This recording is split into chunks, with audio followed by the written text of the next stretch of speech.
Hey guys, Tyler here. The Orions are one of the most recognizable alien species in Star Trek. Originating from a planet of the same name, Orions are notorious for interstellar piracy, particularly through the Orion Syndicate, and later the Emerald Chain. Having once harbored a highly advanced civilization, Orions and their history have drawn great interest from both Federation historians and archaeologists alike. But how much do we really know about Orion history? I've already made a video on this channel about Orion's biology and evolutionary history, and as many of you might remember, it's the source of what is perhaps the single longest running meme on my channel, besides mycelial network. Not all Orion females emit or utilize these pheromones, however, including Divana Tendi, my wife. But I haven't yet explored the development of their civilization and their cultural practices. Of course, while we see plenty of interactions with Orions across the various Trek series, there's only so much info about their history from canon, and non-canon accounts can be incredibly contradictory and difficult to parse. But in this video, I'll try to construct a rough timeline of Orion history. Fair warning though, I'm going to engage in some speculation, but that's part of the fun, right? Let's get started. Before we go any further, I'd like to take a moment to tell you about today's sponsor, the YouTube channel of my good friend Kenzie K. If you're looking for some wholesome, family-friendly Christian entertainment, well, you're not going to find it here. But if you're looking for a bit of sass, they've got you covered. Kenzie K specializes in gameplay commentary and comedy with a focus on Gundam, Souls-likes, gacha, and more. With a deep library of off-the-wall hilarious videos, you'll have hours of entertainment to keep you occupied while you're doing unmentionable activities. Not only does Kenzie cover popular titles like Forspoken, Street Fighter, and Halo, plus more esoteric titles like Wuthering Waves and Jujutsu Kaisen, the game, not the anime, but they also stream every Wednesday at 6 p.m. Central Time. You can watch them beat every Souls game on stream, and also beat iconic sci-fi titles like Star Trek Voyager Elite Force. So if you're into cute-ass gaming content with a little vulgarity, Kenzie K may just be the funniest channel you've ever subscribed to. You are subscribed, right? If not, do it now! Do it now! I won't rehash every detail I mentioned in my Orion biology video, but seeing as their evolutionary history is still on topic, I'll reiterate some of the most relevant points. As I've discussed before on this channel, the Orion homeworld orbits the real F-class star Pi 3 Orionis.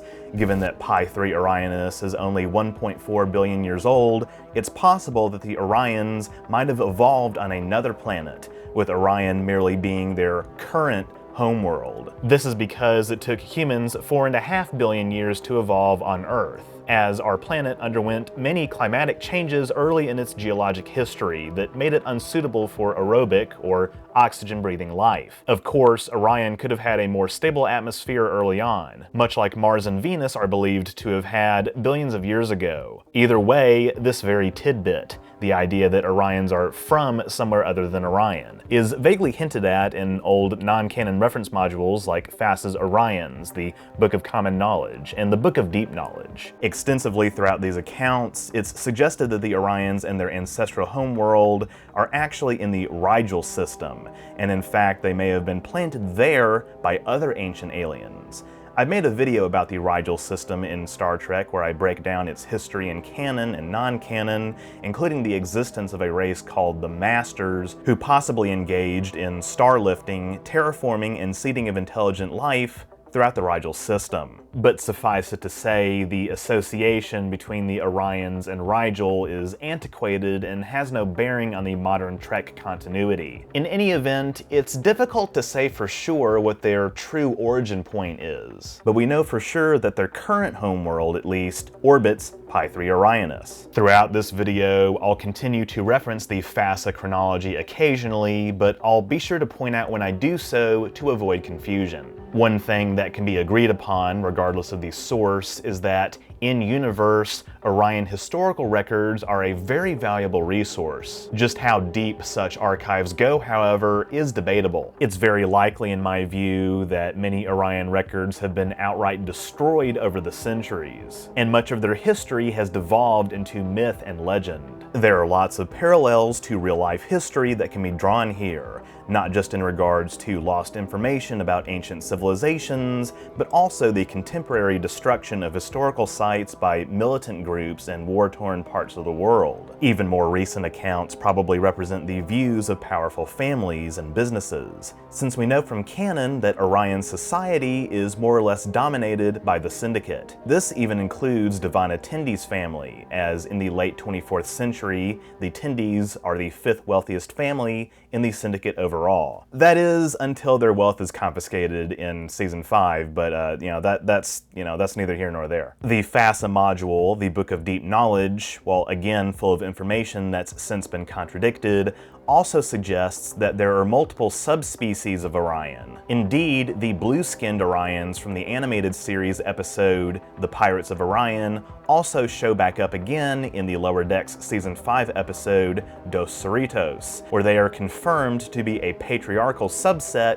of the Orion species, although going as far as to call them a subspecies may be inaccurate. They're probably just a distinct ethnic group. Surviving Orion records being difficult to obtain is another common theme throughout the FASA chronology, and I think that might apply to canon as well. In fact, this may be the very reason that the crew of Kirk's Enterprise used the Guardian of Forever to observe the dawn of Orion civilization in the animated series episode Yesteryear. For the record, I always thought it was kind of weird that they were engaging in such brazen time travel activity in an era where the temporal prime directive is supposed to have existed. Although we do know from DS9's Trials and Tribulations that Kirk has at least 17 temporal violations on record. Regardless, with the added context of a timeline of Orion history being incredibly difficult to piece together, going back and observing it directly makes more sense. And it's interesting to consider how this builds upon the events of the Strange New Worlds episode, Those Old Scientists, in which Pike's Enterprise has a pivotal encounter with an Orion science vessel studying alien time travel technology. Anyway, I think it's fair to say that despite the Enterprise's observations, large elements of Orion history are still currently unknown to us, the audience. Two things we know about Orion evolution, besides the fact they have green skin,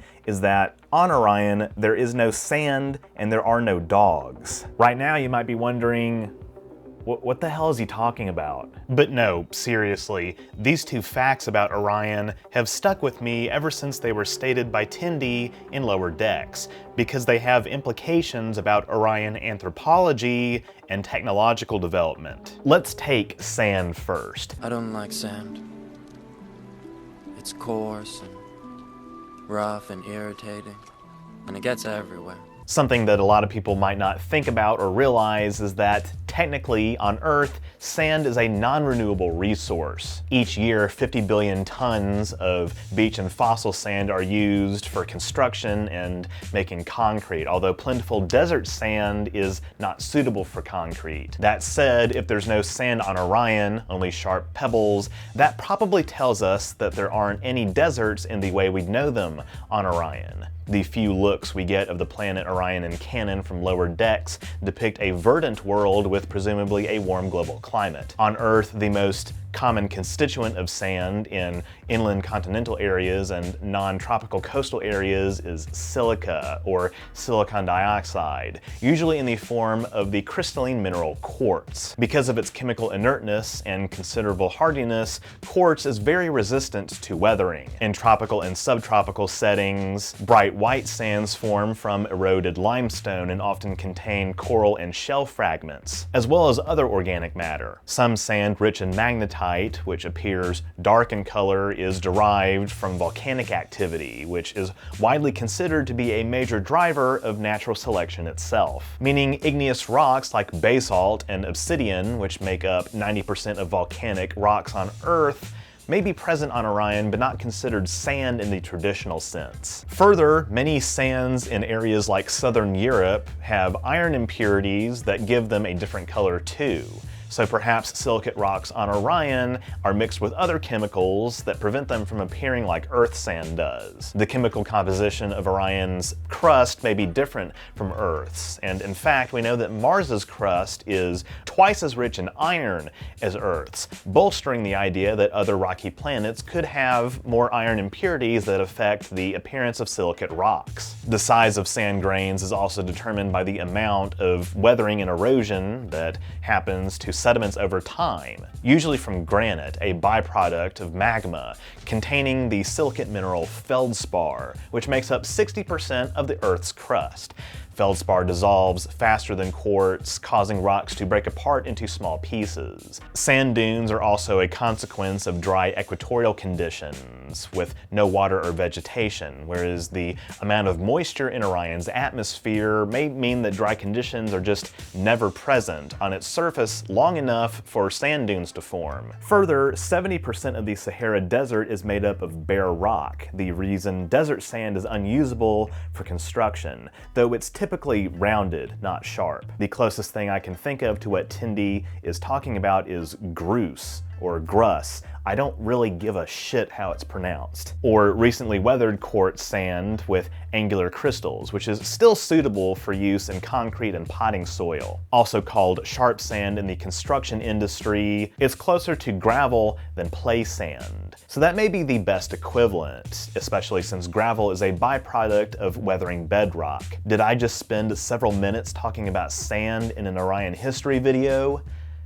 You bet your ass I did. Alright, now let's talk about dogs. The domestication of dogs from wolves has a long history, and one of the most important transitions in our development was the domestication of animals overall. We know Orions have clearly domesticated some animals, like riding animals similar to rhinoceroses. But what specific anthropological differences could have arisen from this lack of dogs? Well, on Earth, domestication of dogs predates agriculture, possibly by some 10 to 20,000 years in Eurasia. Dogs were the first species we domesticated and the only animal we are known to have entered a relationship with during the Ice Age. It wasn't until later that people in the Near East entered into relationships with populations of wild aurochs, boar, sheep, and goats. And our association with dogs may have resulted in a profound influence on the development of civilization. As archaeologist and geneticist Gregor Larson said, remove domestication from the human species and there's probably a couple million of us on the planet, max. For most of human history, we're not dissimilar to any other wild primate. We're manipulating our environments, but not on a scale bigger than, say, a herd of African elephants. And then we go into partnership with this group of wolves. They altered our relationship with the natural world. While it's not exactly known how humans and wolves got together, clearly the fact that we did changed the course of history. Whether we tamed wolves in the traditional sense or wolves approached us first, or a mix of both, there's a reason the dog is called man's best friend. And the fact that they're carnivores is also considered important, with at least one paper suggesting it may have been inevitable that the first species we domesticated was a carnivore, given they're less afraid when approaching other species. Wolves also happened to have the right temperament, being the most gregarious and cooperative animals on Earth. Dogs even suffer from many of the same diseases as humans, have more similar cognition to us than we do with chimpanzees, and have migrated with us as we spread out across the world. So if dogs really were a catalyst for human civilization, whether Orions had an ice age or not, how did they make the transition from Paleolithic to Neolithic to Bronze Age and recorded history? Well, they probably just domesticated some other animal, you know, one that filled the niche of a dog, but wasn't actually called a dog. Yeah.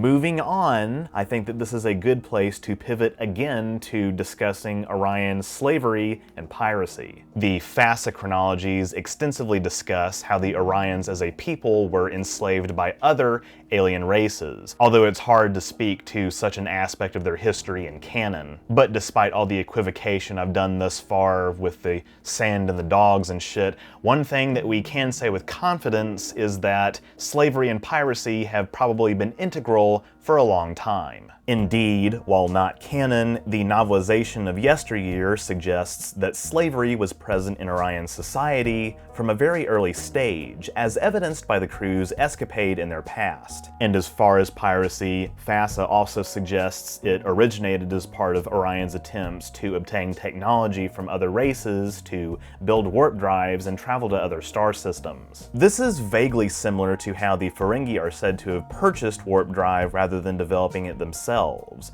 although once again, it's hard to say in canon whether the Orions effectively stole warp technology. I made a video asking this question about the Klingons, and I concluded that in addition to being unproven, it's also kind of insulting to suggest that some of these species didn't have the technical knowledge to invent warp drive on their own. That said, Orions have likely had numerous colony worlds for centuries, if not millennia. This could explain why even more recent media, like some of the Kelvin timeline tie-in comics, place the Orion homeworld in the Epsilon Orionis system, despite earlier sources already establishing it as Pi 3 Orionis. Exactly how long Orions have been spacefaring is nearly impossible to answer in canon, but non-canon accounts definitely characterize them as an ancient civilization that traveled to the stars millennia ago. Early Orion expansion might have occurred millennia in the past, so perhaps the blue Orions are actually a genetic offshoot of the green Orions,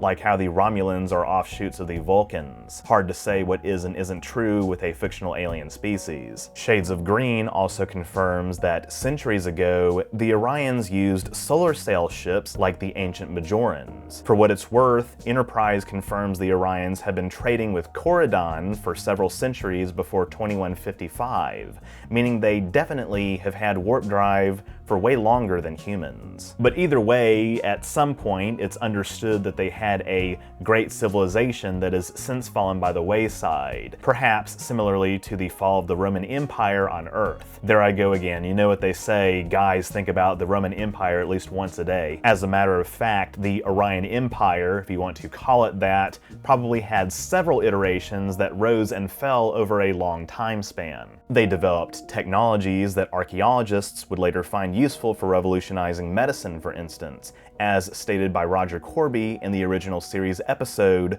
What Are Little Girls Made Of? It's a very weird title. On the social level, slavery has likely existed to fill labor roles for centuries, and we'll get into the gender dynamics of Orion slavery later in this video. But the question is, did the piracy come before or after the slavery? While Pi 3 Orionis is roughly as rich in metals as our sun, it's definitely possible that Orion piracy did originate as part of an effort to obtain resources from other star systems, like the Cardassians did, and then the slavery followed, somewhat like the Bajoran occupation. But equally as likely, in my opinion, is that piracy was significantly less common early in Orion history until some cataclysmic event occurred that left Orion society in shambles, and many Orions turned to piracy out of pure survival instinct. Up to this point, the evidence presented on screen doesn't contradict either scenario, but my gut feeling says it's more consistent with the latter option.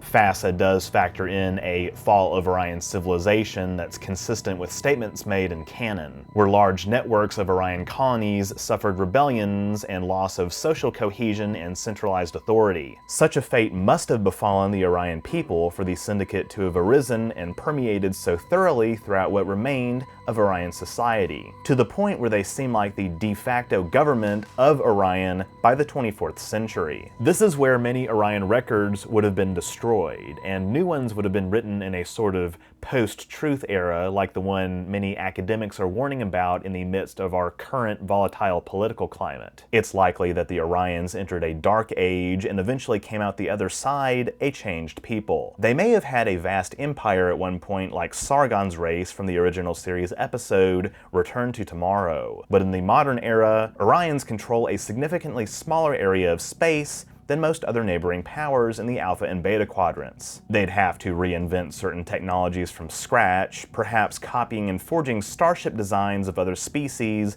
as suggested by FASA, a clear demonstration of how piracy has become mainstream. Could this be a possible future for humanity as well? Us becoming pirates in an era where our current civilization has fallen?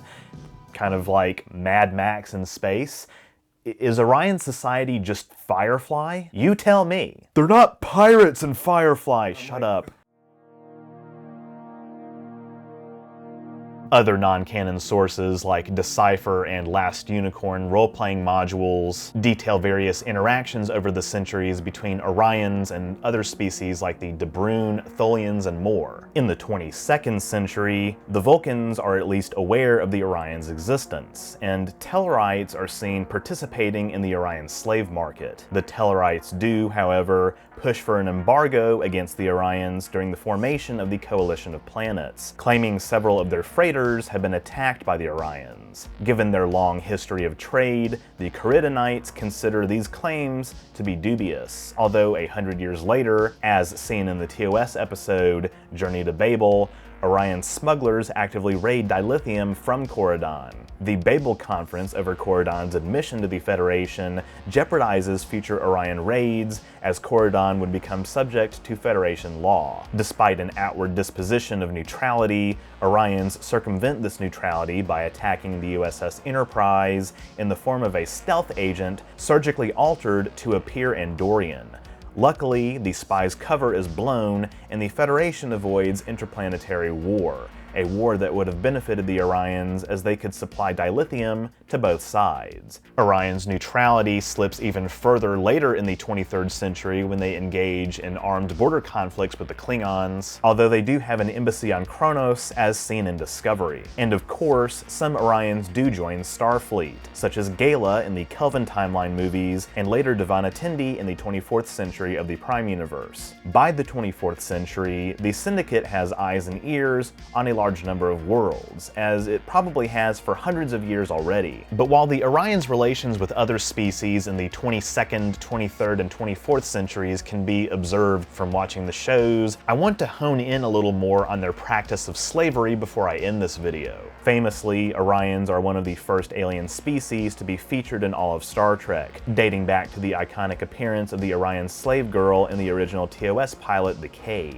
The Orion slave girl has come to be embodied in popular culture as a major sci-fi trope, the hot alien babe, which interestingly enough was a major inspiration for the creation of the Asari species in Mass Effect. As I've spoken about before on this channel, Enterprise flipped the script and confirmed that in the 22nd century at least, it's not the women who are the slaves in Orion society, but the men.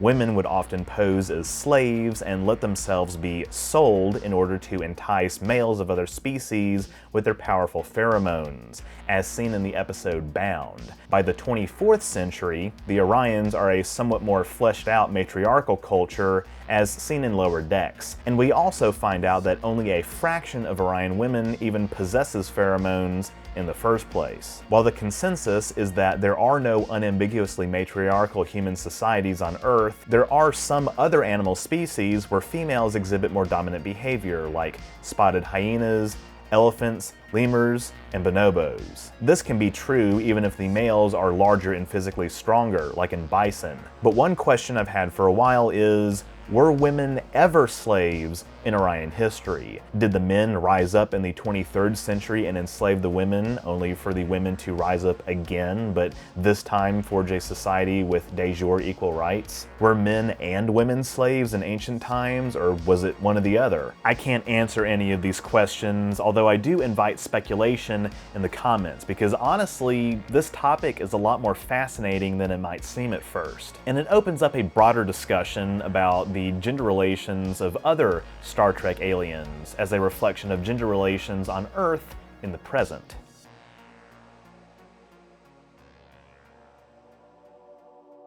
So to give my 2 cents, here's what I think could characterize a coherent chronology, that's a lot of alliteration, of Orion history. Millennia ago, I do think that the Orion's ancestors were transplanted to their current homeworld by a race of ancient aliens, or settled on it as an ancient colony world after developing spaceflight themselves. They probably had slavery early on, like many societies throughout Earth history have, and they went on to forge a great civilization and perhaps an empire across local space with many colonies. Wondrous technologies were developed that exceeded the capabilities of Federation science. Some cataclysm befell this empire, and it came crashing to the ground, resulting in an Orion Dark Age where much knowledge was lost, both technical and historical. The colonies became separated from each other, accelerating cultural divergence between genetic offshoots and leaving the location of the Orion's true homeworld in question. Piracy, while it probably existed beforehand, became a much more common way of life for the Orion people in this post-apocalyptic paradigm. The Orions may have even descended fully into anarchy, paving the way for the libertarian anarcho-capitalist system they possess in the shows. Wealth began to accumulate in the hands of a few powerful families, one of which was the Tendi family. Within the past few centuries, the Orions reinvented various technologies associated with space travel, and at some point, male subservience was officially codified into law, or at least became the de facto social order, before presumably being softened by the 24th century. Women are still the politically dominant sex in Orion society, and to this day, I continue to let Tendi dominate my body. With that, thank you all so much for watching. If you enjoy my videos, be sure to leave a thumbs up down below and don't forget to share it. That stuff really helps me out. If you haven't subscribed yet, be sure to do that as well so you won't miss future uploads, and click the bell icon to receive all notifications. If you want to support my work even further, you can become a patron at patreon.com/OrangeRiver, link in the description, or become a YouTube member by clicking the join button on my channel page. I just want to give a quick shout out to all of my donors who allow me to bring on outside talent like editors to make more high quality content for you to enjoy.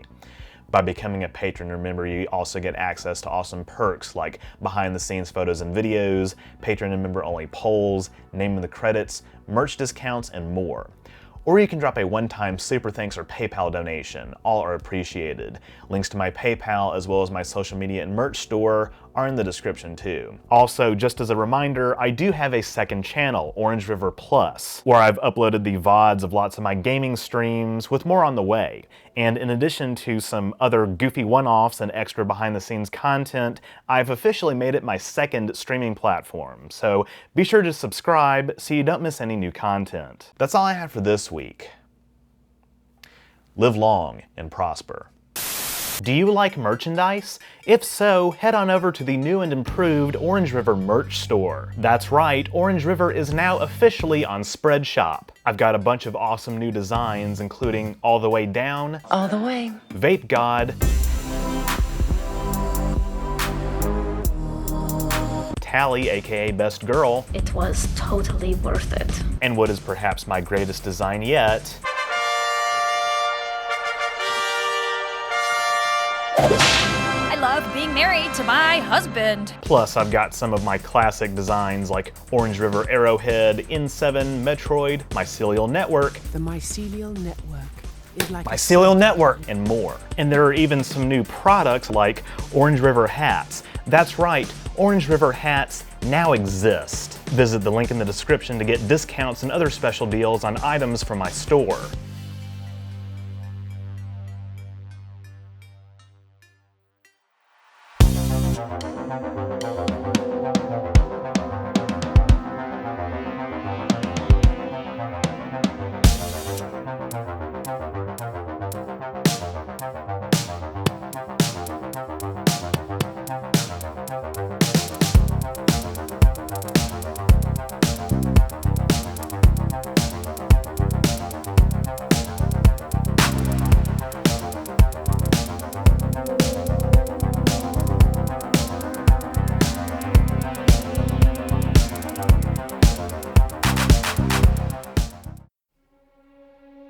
Captain's Log, Stardate 81001.35. We are minutes away from the launch of the vessel of which I've been assigned command, the USS Endurance. Captain on the bridge. Take us out, Ensign Makara. Captain, we're getting a hail from Starfleet HQ. The colony at Garani is experiencing severe tectonic instability. By the prophets! Sir, more incoming vessels dropping out of warp near our position. They're Tholians. Evasive maneuvers. Sir, the anomaly is growing at an accelerating rate. I've got wounded coming in already! Joshi to bridge. Impulse engines are showing major mechanical stress. ¿Qué demonios? You don't believe in fate. Lieutenant Hugon, I'm putting you in charge of handling incoming refugees. I can do it, sir.